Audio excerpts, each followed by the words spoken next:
to je zatiaľ poradie. Ostatné poradie bude o 10 minút vystavené na tabule, jednak modrej, to znamená tam, ktorá je pri divákoch, a jednak pri štarterov. Samozrejme dostanete všetci tieto štartovné listiny.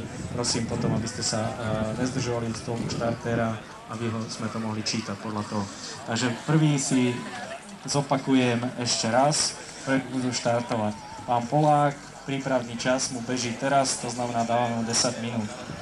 Druhý poletí pán Knébl, to znamená 10:30. Tretí pán Hnilica, 10:40, Vyčovci o tej 12. Takže ešte raz, o 10 minút, to znamená 11:20. Pán Polák Ivan, 11:30, pán Knébl Velísek, tretí 11:40, pán Hnilica mladší, 11:50 pán Somorovský, 12:00 pán Kraus a potom to budeme znova upravovať. A zároveň aj nepríjemná záležitosť utrhnutí krídla 10 km.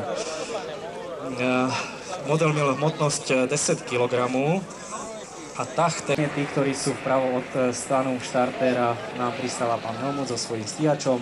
Pristánik, znova nepríjemné, ale potlesk. Poprosím ťa o...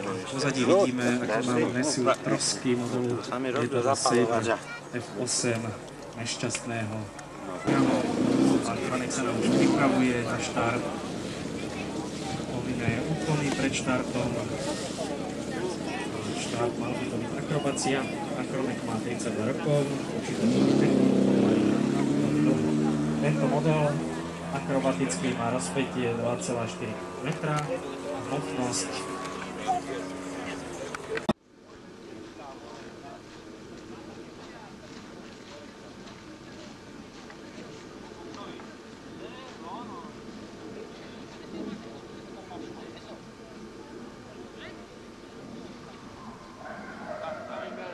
szólok, meg lesz nevét, meg mit tudom én.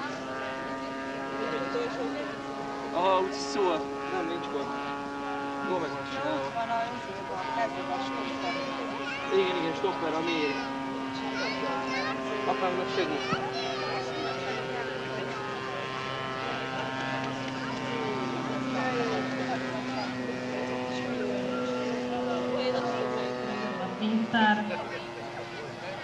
S týmto modelom líta pán Velísek 10 rokov. Ako som už povedala, model je poháňaný dvoma elektromotormi a tým pádom je poháňaný dvoma sadami. Poprosíme pánov Ďurďu a Žipaja.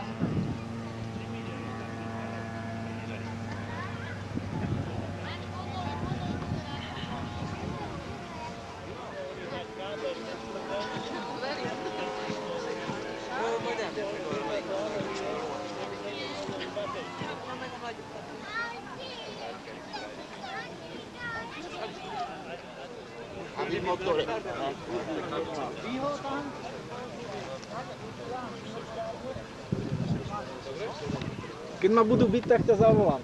Dobre?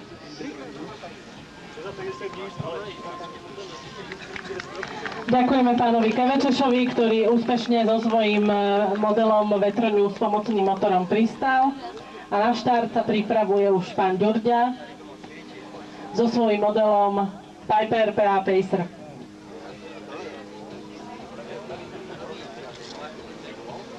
Pani Dubravec, Jurovič, Farkaš a Šilhánek si môžu vyzdvihnúť vysielače.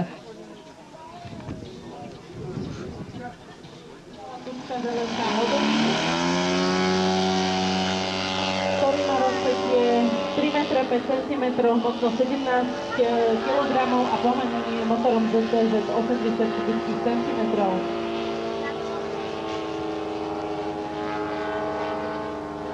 Pán Tuček,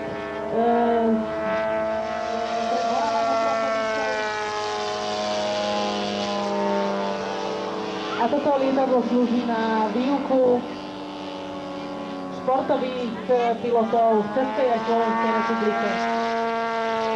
Ten hlučnejší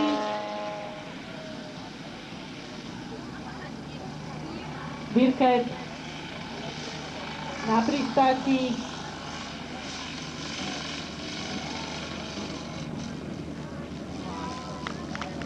Výborný pristáti, ďakujeme za ukážku, obidvaja piloti si zaslúžia váš potlesk.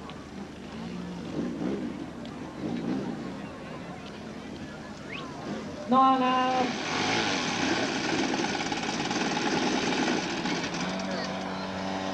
zúčastňuje už Európskeho pohára Acrocup 2005, kde získal dvakrát prvé miesto, jedenkrát druhé miesto v Rakúsku, v Nemecku, v Česku. Takže je to na čo dívať. Ktorými vybavíme tento model.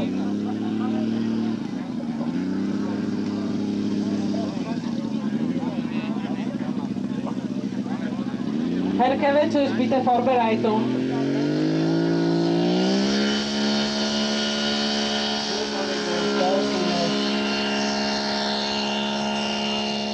Ako som povedal, pán Vlás, a už nám sa tu párkrát predvedol špičkovým pilotom, je továrenským pilotom,